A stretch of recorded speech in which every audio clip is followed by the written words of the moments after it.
श्री शिवाय नमस्तुभ्यम। हर हर महादेव। पूज्य गुरु जी के श्रीमुख से कोकड़ी में श्री आशुतोष शिवमापुराण कथा चल रही है। आज कोकड़ी में हो रही शिवमापुराण कथा का तीसरा दिन है। आज की कथा में गुरु जी ने शिवजी पर चढ़ा हुआ जल जब बहकर जाता है तो उसके 3 उपाय बताए हैं। पहला, बच्चे यदि बिस्तर में गंदगी करते हों। दूसरा उपाय, बच्चे यदि जिद्दी हों। तीसरा उपाय, शरीर में गठान के लिए। चौथा उपाय, यदि जीवन में बहुत अधिक परेशानियां चल रही हो, आपका भाग्य आपका साथ नहीं दे रहा हो तो उसके लिए। पांचवा उपाय, यदि किसी दंपति के बीच में अधिक झगड़े हो रहे हैं, तलाक तक की नौबत आ रही है तो तलाक को रोकने का उपाय।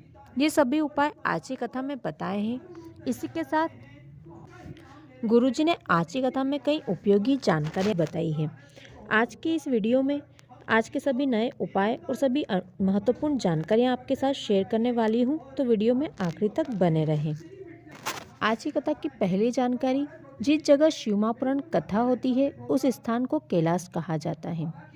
आज की कथा की दूसरी जानकारी, जब जब हमारी ज़िंदगी में कोई तकलीफ़ आती है, कोई दुख आता है, कोई कष्ट आता है, तब हम अपने घर की रकम, सोने की चांदी की जो होती है, उसे सुनार के पास या किसी बनिए की दुकान पर गिरवी रखते हैं। जैसे रखा हुआ सोना चांदी हम सुनार के पास ले जाते हैं और गिरवी रखकर अपना दुख मिटाते हैं, वैसे ही हमें दुख की घड़ी में महादेव के मंदिर में एक लोटा जल लेकर जाना चाहिए, एक चावल का दाना लेकर जाना चाहिए और शिव महादेव को एक लोटा जल समर्पित करें, एक चावल का दाना समर्पित करें और महादेव हमारे दुख मिटा देते हैं। आज की कथा के पहला पत्र प्रेमलता जी ने बालोदा बाजार से लिखा है, जिसमें उन्होंने एक सवाल किया है कि क्या शिवजी को चढ़ाने के लिए हमें बासमती चावल ही ज़रूरी है? क्या हम दूसरे चावल भी महादेव को चढ़ा सकते हैं? तब गुरुजी ने बताया, महादेव कभी नहीं कहते मुझे बासमती चावल चढ़ाओ या महंगी चीज़ें चढ़ाओ। महादेव को एक बेलपत्र, एक धतूरा, एक शमीपत्र जैसी फ्री में मिलने वाली चीज़ों से ही प्रसन्न हो जाते हैं। चावल कोई से भी हो, वे अक्षत होते हैं। केवल ध्यान रखें कि चावल टूटे हुए ना हो। महादेव को कोई भी खंडित वस्तु नहीं चढ़ाई जाती।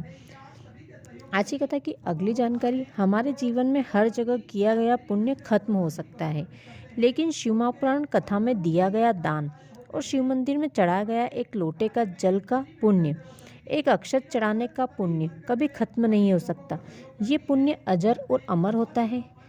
आज की कथा की अगली जानकारी, यदि हम किसी को भी श्री शिवाय नमस्तुभ्यम मंत्र जाप करने वाले का केवल मुख का दर्शन कर लेते हैं तो हमारे जीवन में हमसे हुए सभी पाप नष्ट हो जाते हैं। आज की कथा का दूसरा पत्र, जिसमें लिखा था कि हमें निःशुल्क चाय या नाश्ता कुछ नहीं चाहिए, हमें तो केवल पंडाल में बैठकर कथा सुनना है, हमें तो केवल शंकर शिव चाहिए। कृपया ऐसी व्यवस्था कीजिए कि सभी को पंडाल में बैठकर कथा सुनने को मिल जाए। गुरुजी ने कल की कथा में घोषणा की थी कि 5 जनवरी से रुद्राक्ष मेडिकल रिपोर्ट देखकर भी देना बंद हो जाएंगे, तो गुरुजी ने बताया कि आज सीहोर में 2 लाख से भी ज़्यादा लोग रुद्राक्ष लेने के लिए पहुंच गए हैं। आज की कथा का तीसरा पत्र, जिसमें लिखा था, मेरे यहाँ काम करने वाली बाई को चेस्ट में 2 गठानें हो गई थी। उसे कई हॉस्पिटल में भी दिखाया, लेकिन उसे कोई फ़र्क नहीं पड़ा, उसे कोई इलाज नहीं लगा। फिर एक लोटा जल हमने शिवजी पर चढ़ाना चालू किया और एक बेलपत्र चढ़ाना चालू किया। जल झिलकर और चढ़ी हुई बेलपत्र औषधि मांगकर उसे खिलाना प्रारंभ किया तो धीरे धीरे उसकी गठान गलना चालू हो गई। आज की कथा में गुरुजी ने बताया, आशुतोष महादेव के नाम का स्मरण करने से कभी वैवाहिक जीवन में कलेश नहीं होता, प्यार कभी कम नहीं होता। यदि किसी दाम्पत्य जीवन में तलाक की नौबत आ रही है तो आशुतोष महादेव के नाम का स्मरण करने से उसके तलाक भी रुक जाता है और वे कभी अलग नहीं होते। आज की कथा का पहला उपाय, यदि आपके भाग्य की रेखाएं उल्टी हो गई है, आपका भाग्य आपका साथ नहीं दे रहा है, तो जब भी आप शिवजी पर जल चढ़ाएं तो शिवलिंग में जलाधारी में जहाँ से जल बहकर जा रहा है वहाँ पर अपने हाथ की हथेली को रखकर शिवजी के किसी भी मंत्र का जाप करें। आप चाहे श्री शिवाय नमस्तुभ्यम मंत्र का जाप करें, नमः शिवाय मंत्र जाप करें, ओम नमः शिवाय मंत्र का जाप करें और अपने हथेली को अपने मस्तक को छुआ लें। आपका भाग्य जो उल्टा चल रहा है वो सीधा हो जाता है, आपका भाग्य आपका साथ देने लगता है। दूसरा उपाय, यदि आपका बच्चा रात में बिस्तर में गंदगी करता है या आपका बच्चा जिद्दी करता है तो शिवजी पर एक बेलपत्र चढ़ाओ, फिर उसी बेलपत्र पर एक लोटा जल चढ़ाइए।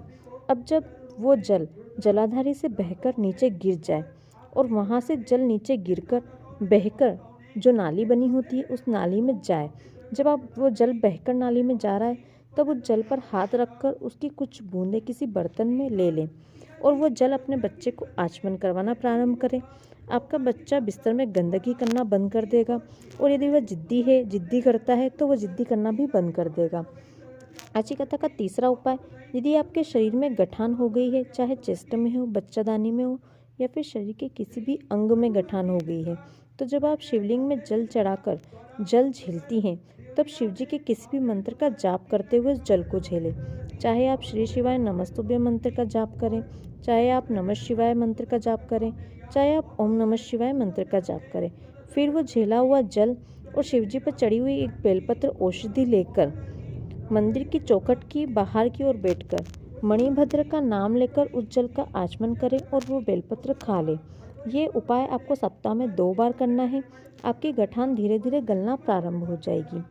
आज की कथा की अगली जानकारी, गुरुजी ने बताया 2 समय ऐसे होते हैं जिसमें यदि किसी व्यक्ति को गलत शब्द कह दिया जाए तो उसका फल हमें बुढ़ापा सड़ के निकालना पड़ता है। पहला, जिस समय कोई शिव मंदिर में पूजन करने जाए और दूसरा, जब कोई शिव मंदिर से पूजन करके आए। जब यदि उस व्यक्ति को गलत शब्द कह दिया जाता है या उसके बारे में कुछ गलत कह दिया जाता है तो कहने वाले व्यक्ति का बुढ़ापा सड़ के निकलता है। आज की कथा का अगला पत्र ममता जी ने कोकड़ी से लिखा है। वे लिखती हैं, गुरुजी मैं दूसरों के यहाँ साफ सफाई का काम करती हूँ। मेरे पति बहुत शराब पीता था, गाली गलौज करता था। हम परिवार वाले सभी बहुत अधिक परेशान हो गए थे। तब एक बार मैं किसी के घर में काम कर रही थी और उनके यहाँ टीवी पर आपकी कथा चल रही थी। उन्होंने टीवी की आवाज़ तेज कर रखी थी तो मैं भी काम करते करते आपकी कथा सुनने लगी। आपने उस कथा में कार्तिक महीने में आने वाली वैकुंठ चतुर्दशी के दिन तुलसी और बेलपत्र वाला उपाय बताया था। मैंने वो कार्तिक मास की वैकुंठ चतुर्दशी का तुलसी और बेलपत्र वाला उपाय किया और वो बेलपत्र और तुलसी मैंने अपने पति को पिलाई। मेरे पति ने शराब बिल्कुल छोड़ दी और महादेव की भक्ति में डूब गए हैं। आज की कथा की अगली जानकारी, जब भी आप शिव मंदिर जाएं और शिवजी पर जल चढ़ाएं तो अपने लोटे में शिवजी का चढ़ा हुआ जल झेलकर जरूर लेकर आएं।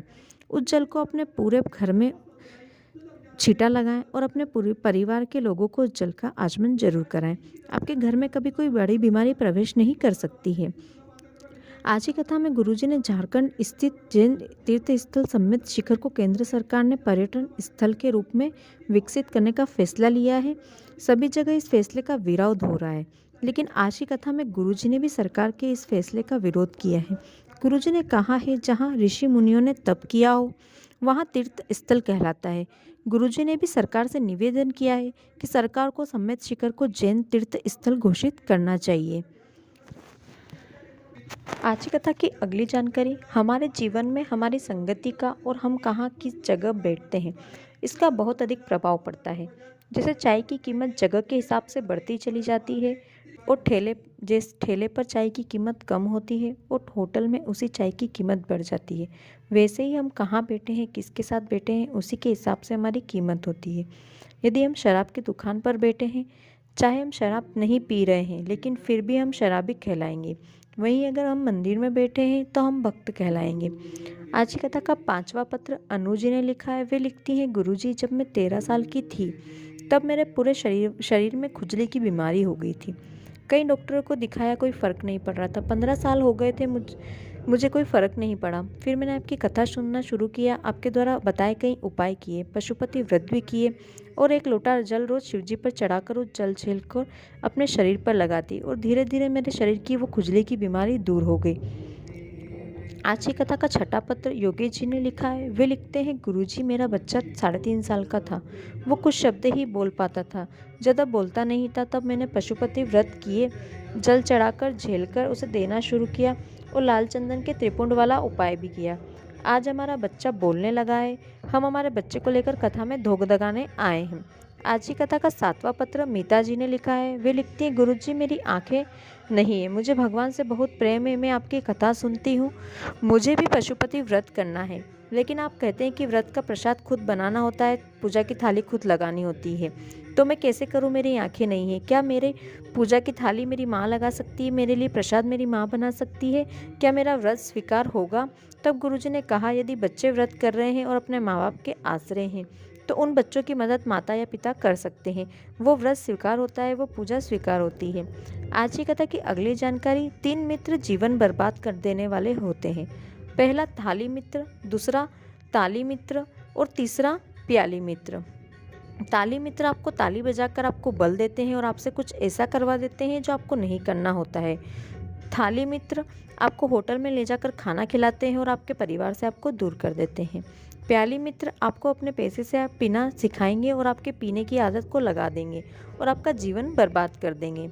आज की कथा की अगली जानकारी, जब आपका मन अस्थिर हो, आपको कुछ अच्छा नहीं लग रहा हो, कुछ लग रहा है कुछ गलत होने वाला है, तो एक लोटा जल लेकर शिव मंदिर जाएं और शिवलिंग पर एक लोटा जल चढ़ाएं। आपके मन को शांति मिलेगी। पूज्य गुरु जी की 13 जनवरी से कानपुर में होने वाली कथा जो कैंसिल हो गई थी, लेकिन अब वही कथा महाराष्ट्र के परभणी में होने वाली है। यह कथा 5 दिवसीय 13 जनवरी से 17 जनवरी तक शाम को 4 बजे से 7 बजे तक रहेगी।